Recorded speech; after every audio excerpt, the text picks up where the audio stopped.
হঠাৎ করে আমার কানে কান্নার আওয়াজ ভেসে আসতে লাগলো। আমি চারদিক তাকিয়ে দেখলাম সারা রুম অন্ধকার। তো কান্না কি করছে? শুয়ে থাকার পর কারো কণ্ঠস্বর আমার কানে ভেসে আসতে লাগলো। আমি চুপ করে শুনতে লাগলাম।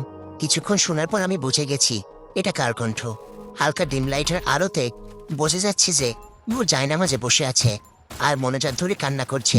তাই আমি চুপটি করে ওর সব কথা শুনতে লাগলাম। নূরের কথাগুলো শুনে আমার চোখে পানি চলে এসেছে।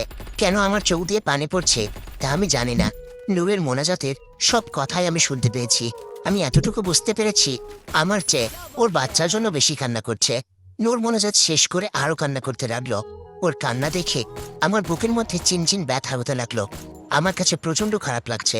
হে আল্লাহ, তুমি আমাকে মাফ করো। আমি এতদিন অনেক অন্যায় করেছি। ওর মতো একটা ফুলের মতো মেয়েকে আমি অনেক মেরেছি। আমি বড় ভুল করে ফেলেছি আল্লাহ।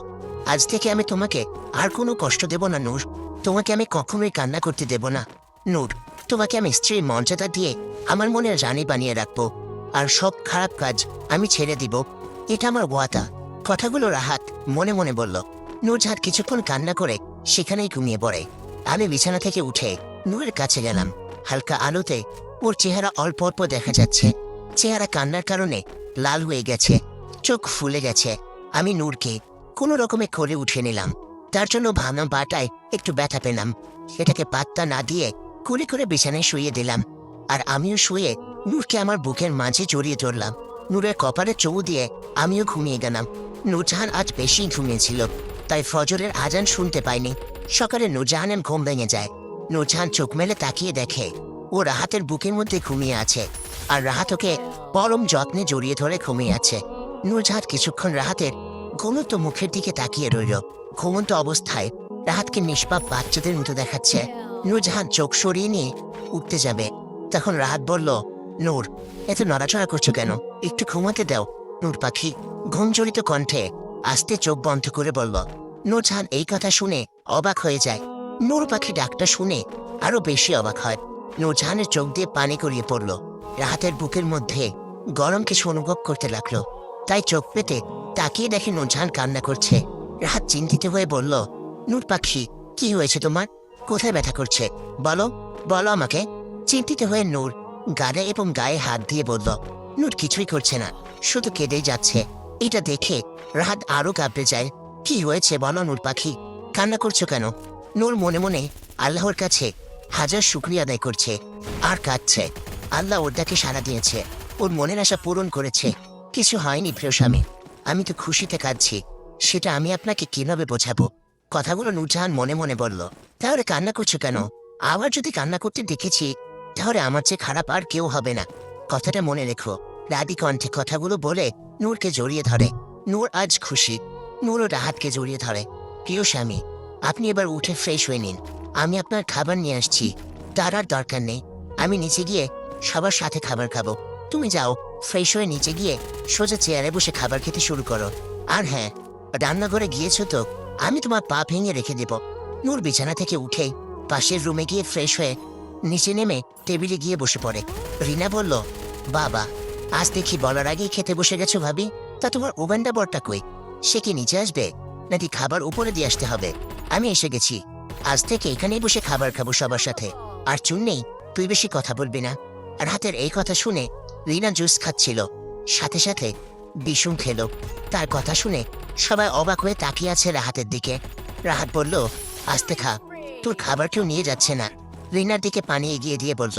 রিনা রাহাতের পানির গ্লাসটা হাতে নিয়ে পানি ঢপঢপ করে খেয়ে দাঁড়িয়ে গেল আর বাইরের দিকে হাঁটা ধরল। রাহাত বলল, এই রিনা, কোথায় যাচ্ছিস খাবার ছেড়ে? চেয়ারে বসতে বসতে বলল, দাঁড়া, দেখে আসি আজ সূর্যটা কোন দিক দিয়ে উঠেছে। রাহাত বলল, রিনা, বেশি কথা না বলে খেতে বস।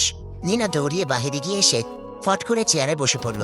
মম, সূর্য তো ঠিক মতো উঠেছে, তাহলে সবকিছু উল্টাপাল্টা হচ্ছে কেন? বুঝতে পারছি না। অবাক হয়ে রাহাতের দিকে আর চোখে তাকিয়ে বলল, মম, রিনাকে কিছু বলো, না হলে কিন্তু ভালো হবে না বলে দিচ্ছি। ওরা তিনজন কিছু বলছে না, মিটমিটিয়ে হাসছে। রুলা বেগম বলল, রিনা চুপ কর, খেয়ে নে। রিনা বলল, আচ্ছা ঠিক আছে। রাহাত বলল, নূর, তুমি খাচ্ছ না কেন? তাড়াতাড়ি খাওয়া শুরু করো। নূর বলল, হ্যাঁ খাচ্ছি। ড্যাড, আজ থেকে আমি তোমার অফিসের সব দায়িত্ব নেব। সবকিছু আজ আমাকে বুঝিয়ে দিবে।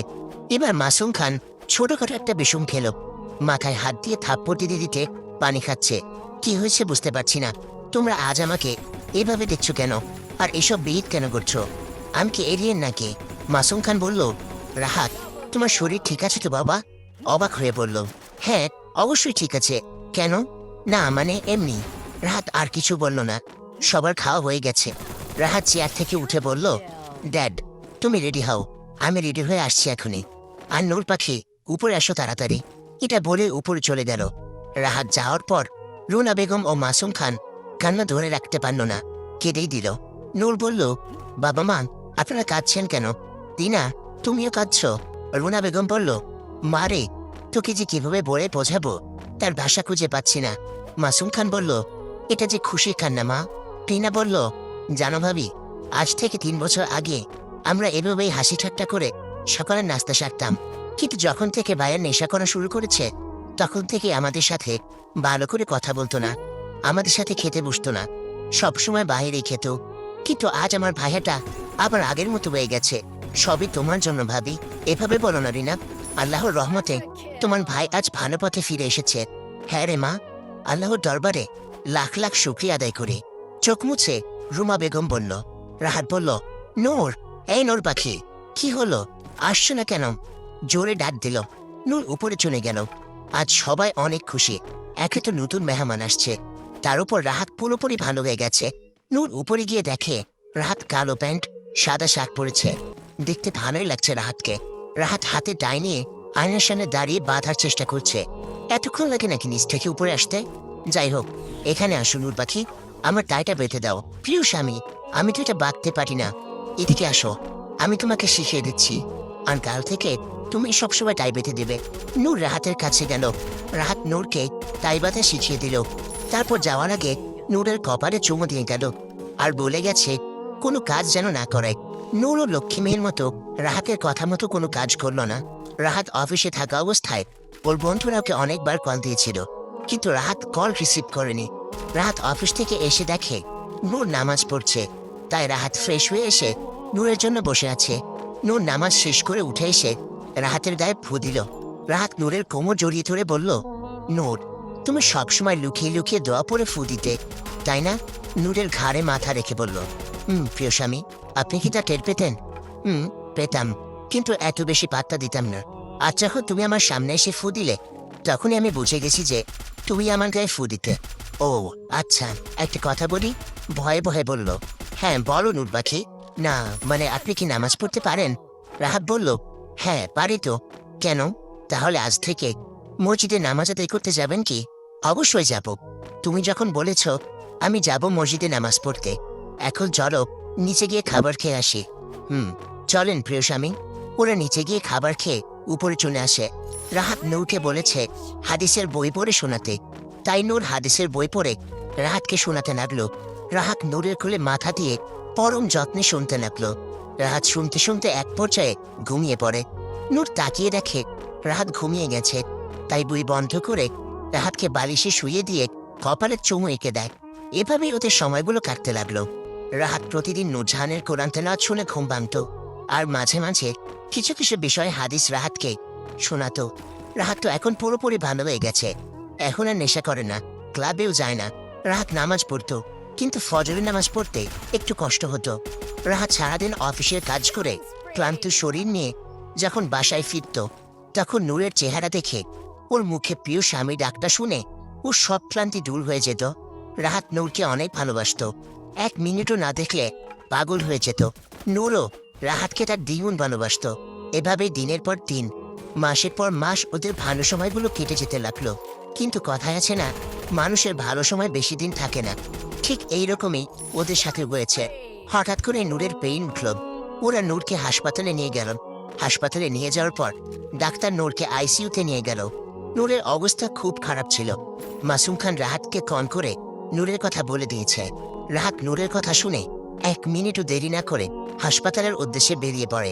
এদিকে নূরকে আইসিইউতে নেওয়ার পর নূরের সামনে 2 জন মহিলা ডাক্তার একজন আরেকজনকে বলছে, শোনো, রোগীর কন্ডিশন বেশি ভালো না, যে কোনো একজনকে বাঁচানো যাবে, মা নয়তো বাচ্চা। হ্যাঁ তাই তো দেখলাম। তার পরিবারের লোকের সাথে এ ব্যাপারে আলাপ করতে হবে। তারা যাকে বাঁচাতে বলবে আমরা তাকেই বাঁচাবো। হ্যাঁ, তাই চলো। আর এই মেয়েটির স্বামীর সই নিয়ে আসতে হবে। ঠিক বলেছ। ডাক্তার দুজন বাহিরে যাবার জন্য পা বাড়ায়, কিন্তু নূরের ইশারাতে নূরের কাছে যায়। ডাক্তার দুজন আস্তে কথাগুলো বলছিল, কিন্তু নূর তাদের সব কথা শুনে ফেলে। নূরের মুখে অক্সিজেন মাস্ক লাগানো ছিল। নূর আস্তে করে মাস্কটা খুলে ডাক্তারকে হাতের ইশারা দিয়ে ডাক দেয়। ডাক্তার দুজন নূরের হাতের ইশারা দেখে নূরের কাছে আসে। নূর আস্তে করে হাত দিয়ে অক্সিজেন মাস্কটা খুলে বলতে লাগলো, দয়া করে আমার একটা কথা রাখুন আপনারা। জি বলুন, কি বলতে চান আপনি? আমার বাচ্চাটাকে আপনারা বাঁচান। এই কথাটা বলে চোখে পানি ছেড়ে দিল। আপনি কি সব কথা শুনে ফেলেছেন? ডাক্তাররা কিছুটা ঘাবড়ে গিয়ে বলল, হ্যাঁ ডাক্তার, দয়া করুন, আমার বাচ্চাটাকে বাঁচান আপনারা। কান্না জড়িত কণ্ঠে বলল, আপনি শান্ত হন, আমরা আপনার পরিবারের কাছে জিজ্ঞেস করে আসি। তারা যা বলবে আমরা তাই করব। আমাদের হাতে সময় খুব কম। নূর বলল, আমি জানি আমার পরিবারের সদস্যরা কি বলবে। তারা আমার বাচ্চাকে নয়, আমাকে বাঁচাতে বলবে। কিন্তু আমি মা হয়ে আমার বাচ্চাকে কিভাবে নিজের চোখের সামনে মারা যেতে দেখব? বলুন, আপনারা দয়া করে আমার পরিবারের লোকের কাছে এই কথাটা বলবেন না। অপারেশন হয়ে গেলে তাদের কাছে বলে দিয়ে, দেখুন মিসেস নূর, আমরা এটা করতে পারবো না। তাদের এই বিষয়ে জানার পুরোপুরি হক আছে। তাই নূর থামিয়ে দিল, দয়া করুন আপনারা।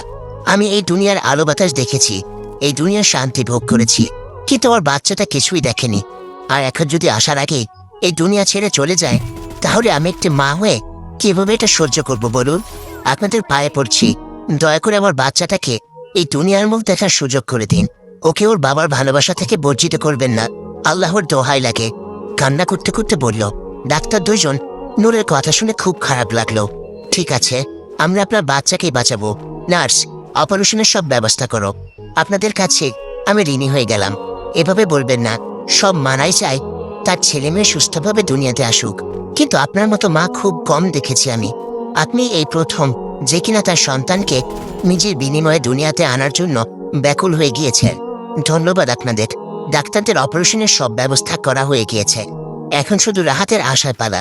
রাহাত আসলেই পেপারে ওর সই নিয়ে অপারেশন শুরু করবে ডাক্তাররা। রাহাত হাসপাতালে পৌঁছে গেছে। গাড়িটা কোনোরকম থামিয়ে গাড়ি থেকে বের হয়ে দৌড়িয়ে উপরে চলে গেল এবং অপারেশন থিয়েটারের পাশে এসে দাঁড়ালো। মম, নূর কোথায়? নূর ঠিক আছে তো? উত্তেজিত হয়ে বলল, শান্ত হ বাবা, নূরের অবস্থা বেশি ভালো না। আর কিছুক্ষণ পর নূরের অপারেশন শুরু হবে। তোর জন্য অপেক্ষা করছিলাম আমরা। ডাক্তার এসে বলল, আপনি ওনার স্বামী? রাহাতের উদ্দেশ্যে বলল, হ্যাঁ। এই পেপারটায় সই করে দিন। রাহাতের কাছে পেপারটা এগিয়ে দিয়ে রাহাত পেপারে সই করে বলল, আমি নূরের সাথে একটু দেখা করতে চাই ডাক্তার। সরি মিস্টার রাহাত, এখন দেখা করা যাবে না। অপারেশনের সব ব্যবস্থা করা হয়ে গিয়েছে, তাই অপারেশনের পর দেখা করতে পারবেন। প্লিজ ডাক্তার, শুধু একবার দেখা করতে চাই। হাত চুল করে বলল রাহাত, আই এম সরি। এটা বলে ডাক্তার অপারেশন থিয়েটারের ভিতরে চলে গেল। রাহাত মন খারাপ করে বেঞ্চে বসে পড়ল। অপারেশন শুরু করে দিয়েছে, সবাই অনেক টেনশনে আছে। রাহাত সেখানে দাঁড়িয়ে পায়চারি ও ছটফট করছে নূর ও বাচ্চার জন্য। রাহাত মনে মনে আল্লাহকে স্মরণ করছে। অনেকক্ষণ হয়ে গেছে, কিন্তু থিয়েটারের ভেতর থেকে কেউ বের হয় না। এটা দেখে আরো টেনশনে পড়ে গিয়েছে সবাই। কিছুক্ষণ পর একজন ডাক্তার একটা ফুটফুটে বাচ্চা নিয়ে অপারেশন থিয়েটার থেকে বের হয়ে ওদের কাছে দিল। মিস্টার রাহাত, আপনার মেয়ে হয়েছে, এই নিন আপনার মেয়ে। রাহাতের থেকে এগিয়ে দিয়ে বলল। সবাই বাচ্চাটাকে দেখে মুখে একটু হাসি ফুটল। বাচ্চাটা একদম নূরের মতো হয়েছে, দেখতে অনেক সুন্দর। রাহাত ওর মেয়েকে দেখে ওর চোখ দিয়ে দুফোঁটা পানি গড়িয়ে পড়ল। রাহাত ওর মেয়েকে কোলে নিয়ে কপালে চুমু দিয়ে মায়াভরা দৃষ্টিতে তাকিয়ে আছে। হঠাৎ করে রাহাতের নূরের কথা মনে পড়ে গেল। ডাক্তার, নূর কেমন আছে? নূর সুস্থ আছে তো? এবার আমি ওর সাথে দেখা করতে চাই ডাক্তার। দেখুন মিস্টার রাহাত, আমি আপনাদের কাছে একটা কথা গোপন করেছি। মাসুম খান বলল, কি গোপন কথা? কি বলতে চান? খোলাসা করে বলুন। ডাক্তার চিন্তিত হয়ে বলল, আসলে নূর আমাকে এরপর নূর যা যা বলেছে সব কথা সবাইকে খুলে বলল। রাহাত ডাক্তারের কথা শুনে ধাপ করে সেখানে বাচ্চাটিকে নিয়ে বসে পড়ল। টিনা এসে বাচ্চাকে রাহাতের কাছ থেকে নিয়ে রুনা বেগমের কোলে দিল। অন্যদিকে মাসুম খান এবং নূরের বাবা ডাক্তারের সাথে তর্ক করতে শুরু করলো। সবাই কান্নায় ভেঙে পড়ল। রিনা বলল, ভাইয়া শান্ত হ। কান্না জড়িত কণ্ঠে রাহাতের কাছে বসে মাথায় হাত দিয়ে বলল। রাহাত বলল, ডাক্তারের কথা শুনে আমি এক মুহূর্তের জন্য থমকে গেলাম। আমার মনে হচ্ছে আমার পৃথিবী উল্টে গিয়েছে। এটা কেন করল নূর? আমার কাছে বলার কি একটাবার প্রয়োজন মনে করলো না। কথাগুলো রাহাত মনে মনে বলল। ডাক্তার বলল, দেখুন, এখন আমার সাথে তর্ক করে লাভ নেই। আর মিস্টার রাহাত খান, আপনি আপনার স্ত্রীর কাছে যান। রুগীর হাতে বেশি সময়। বাকিটা বলতে পারল না, তার আগেই রাহাত ওর হাত দিয়ে থামিয়ে দিল। রাহাত সেখান থেকে উঠে ভিতরে চলে গেল। রাহাত জোরে দরজা খুলে ভিতরে প্রবেশ করলো। রাহাতের মনের ভিতর নূরের জন্য রাগ হচ্ছে, তাই ভিতরে এসে নূরের পাশের চেয়ারে বসে নূরের দিকে না তাকিয়ে অন্যদিকে তাকিয়ে আছে। নূর রাহাতের উপস্থিতি টের পেয়ে তাকিয়ে দেখে রাহাত অন্যদিকে তাকিয়ে আছে। নূর অক্সিজেন মাস্কটা খুলে বলতে লাগলো, প্রিয় স্বামী, আপনি কি আমার উপর রাগ করে আছেন? চুপ করো, এভাবে রাগ করে থাকবেন না প্রিয় স্বামী, তাহলে যে আমি মরেও শান্তি পাবো না। এরপরে ঠাস করে একটা শব্দ হলো। রাহাত নূরের মুখে মারা যাওয়ার কথাটা শুনে আর বসে থাকতে পারল না, তাই নূরের দিকে ফিরে আস্তে করে নূরের গেলে থাপ্পড় দিল। প্রিয় স্বামী, আমি আপনার এই থাপ্পড়টাকে খুব মিস করব। কথাগুলো নূর মৃদু হাসি দিয়ে বলল। কেন করলে এটা নূর? কেন? আমাকে কি একবার জানানোর প্রয়োজন মনে করলে না? আমি তোমাকে ছাড়া কিভাবে বাঁচব নূর? কান্না করতে করতে বলল। প্রিয় স্বামী, আমাকে আপনি ক্ষমা করবেন। আমি চাইনি আমার বাচ্চাটা এই দুনিয়া থেকে চলে যাক, তাই আমি এই। রাহাত থামিয়ে দিল। চুপ কর নূর, চুপ করো। তোমাকে ছাড়া আমি কিভাবে থাকবো বলো? আপনি ভুল বলছেন প্রিয় স্বামী। আপনার বাঁচার কারণ আমি এই দুনিয়াতে রেখে গিয়েছি। তাকে আঁকড়ে ধরে আবার নতুন করে বাঁচতে শিখুন। পারলে আরেকটা বিয়ে করে আবার সংসার শুরু করুন। না নূর, না, আমার জীবনে তুমি প্রথম ছিলে, তুমিই শেষ। একটা কথা রাখবেন প্রিয় স্বামী। রাহাত নূরের হাত ধরে বলল, বলো নূর, আমাকে একটা বার নূর পাখি বলে ডাকবেন? কথাগুলো নূর কান্না জড়িত কণ্ঠে বলল। রাহাত বলল, নূর পাখি। এটা বলে আরো জোরে কান্না করতে লাগলো। দয়া করে কান্না করবেন না প্রিয় স্বামী, আপনার কান্না আমি সহ্য করতে পারছি না। নূর রাহাতের চোখ মুছিয়ে বলল। রাহাত কিছু বলছে না, শুধু কেঁদেই যাচ্ছে। প্রিয় স্বামী, আপনি আমার মেয়েটাকে কোরআনের হাফেজা বানিয়েন, ওকে মাদ্রাসায় পড়াবেন, এটা আমার শেষ ইচ্ছা। রাহাত কিছু বলছে না, শুধু কাঁদছে। সবাইকে একটু ডাক দেবেন, এই শেষবারের মতো আমি তাদেরকে দেখতে চাই। রাহাত উঠে সবাইকে ডাক দিয়ে ভিতরে নিয়ে এসেছে।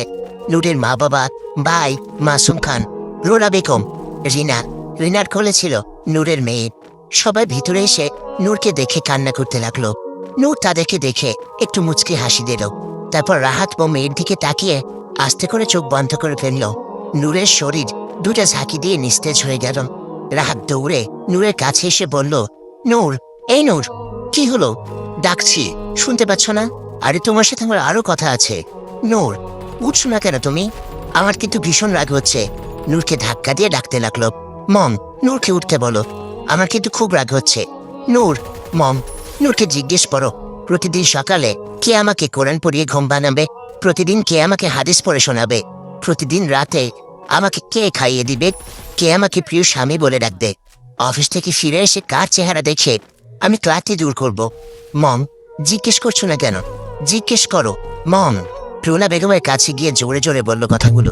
রাহাতের পাগলানি কথাগুলো শুনে সবাই আরো জোরে কান্না করতে লাগলো। মম, তুমি জিজ্ঞেস করবে না, তাই না? হে আল্লাহ, কেন কেড়ে নিলে আমার নূরকে? নূরের গায়ে দিনের পর দিন হাত তুলতাম বলে, নূরকে গালাগালি করতাম বলে, নূরকে অবহেলা করতাম বলে। কিন্তু তুমি যখন থেকে আমার বাচ্চাকে দুনিয়াতে পাঠিয়েছিলে, ঠিক তখন থেকে আমি নূরকে ভালোবাসতাম, নূরকে নিজের থেকে বেশি ভালোবাসতাম। তাহলে এখন কেন আমার কাছ থেকে নূর পাখিকে কেড়ে নিলে?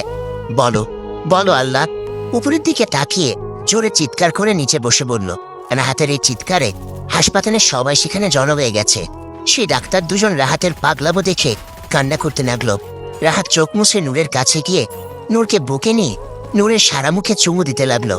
এই চুপ করো সবাই, নূর ঘুমোচ্ছে, তোমরা বাহিরে যাও, না হলে ওর ঘুম ভেঙে যাবে। তাড়াতাড়ি বাহিরে যাও সবাই। মুখে হাত দিয়ে গেটের দিকে ইশারা করে বাহিরে যেতে বলল। রাহাতের এইরকম পাগলামো দেখে মাসুম খান দেরি না করে ওয়ার্ড বয়কে ডেকে অন্য রুমে নিয়ে যেতে বলল। ওয়ার্ড বয় রাহাতকে ধরে নিয়ে যেতে লাগলো। ছাড়ো, আমি যাব না, আমি নূরের কাছেই থাকবো। ছাড়ো বলছি, আমাকে নূর ডাকছে, আমাকে নূরের কাছে যেতে দাও, জোরে চিৎকার করে বলছে আর ছুটাছুটি করছে। রাহাতকে অন্য কেবিনের বেডে জোর করে শুইয়ে দিয়ে ঘুমের ইঞ্জেকশন দিয়ে দিল। রাহাত আস্তে আস্তে ঘুমের দেশে পাড়ি দিল। নূরের নাশ দাফন করা হয়ে গেছে। রাহাত ঘুম থেকে উঠে পাগলামো করছিল। তারপর সবাই রাহাতকে বুঝিয়ে বলে, এখন মেয়েকে নিয়ে তোমার বেঁচে থাকতে হবে। রাহাত ওর মেয়েকে বুকে নিয়ে কান্না করে দেয়। আস্তে আস্তে রাহাত ওর মেয়েকে নিয়ে সুখে শান্তিতে বসবাস করতে লাগলো। রাহাতের মেয়ের নাম রেখেছে নিধি। নিধিকে নিয়ে এখন রাহাত বেঁচে আছে। এখনও রাহাত নূরের কবরের কাছে গিয়ে কান্না করে। নূরের মুখে সেই প্রিয় স্বামীটাকে খুব বেশি মিস করে। এভাবেই বাবা ও মেয়ের জীবন কাটতে লাগলো।